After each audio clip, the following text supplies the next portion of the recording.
तो बेसिकली यहाँ पर हम देखने वाले हैं तत्वों का वर्गीकरण। हमने बहुत सारे वर्गीकरण इस चैप्टर में प्रॉपरली देखा है। सबसे पहले हमने रासायनिक गुणों के आधार पर पदार्थों का वर्गीकरण देखा है, शुद्ध और अशुद्ध पदार्थों में। फिर शुद्ध पदार्थ को हमने बांटा है तत्व और यौगिक में। अब यहाँ पर हमको देखना है कि तत्व कितने प्रकार के होते हैं। तो बेसिकली तत्व को देखेंगे तो बेसिकली ऐसे तो होता तो है दो प्रकार का, बट एक तीसरा भी श्रेणी बनता है इसके अलावा। आओ देखे जरा क्या है। तो यहाँ पर हम जो तत्व को बांटेंगे ना, वो धातु, उपधातु और अधातु, ये तीन भागों में बांटेंगे।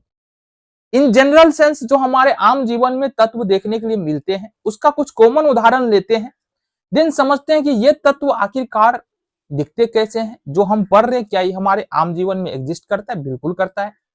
धातु क्या होता है?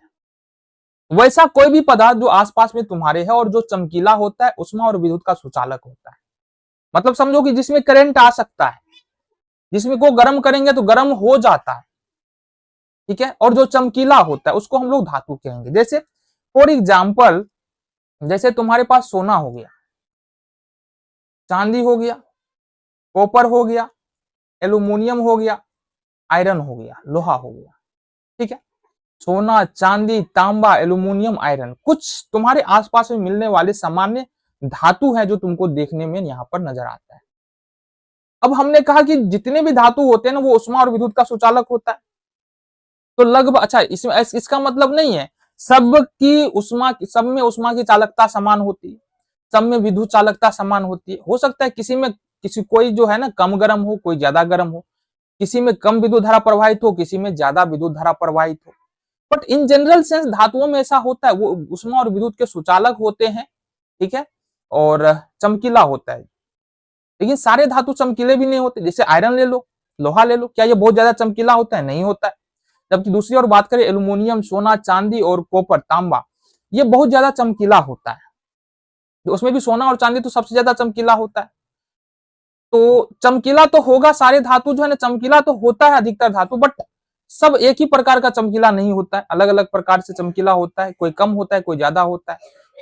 सब में उष्मा की चालकता या विद्युत की चालकता अलग अलग हो सकता है। चलो ये हो गया।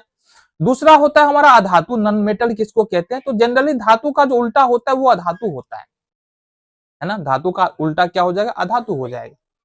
तो जो अधातु होता है उसमें क्या होता है? चमकीला नहीं होता है, और चमकीला नहीं होता है, और उष्मा और विद्युत की चालकता उसमें नहीं होता है। कुछ अपवाद तुमको देखने के लिए मिल सकता है, जैसे ग्रेफाइट। ग्रेफाइट अधातु है, ग्रेफाइट जैसे कार्बन है ना, और ग्रेफाइट अधातु है। अधातु होते हुए थोड़ा सा ये चमकीला होता है, और ये विद्युत भी इसमें होकर के चला जाता है।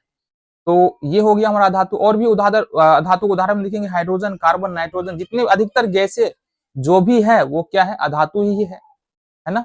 और तीसरा जो श्रेणी होता है वो होता है उपधातु। हमने कहा धातु चमकीला होता है, उष्मा और विद्युत का चालन करता है, जबकि उपधातु चमकीला नहीं होता है, उष्मा और विद्युत की चालकता नहीं होता है। कुछ कुछ अपवाद हो सकते हैं, ये हम बोल रहे हैं। जैसे कि अगर हम धातु की बात करें तो आयरन क्या होता है? कम चमकीला होता है, या चमकीला नहीं भी मान सकते हैं। उपधातु में हाइड्रोजन, कार्बन, नाइट्रोजन, ऑक्सीजन।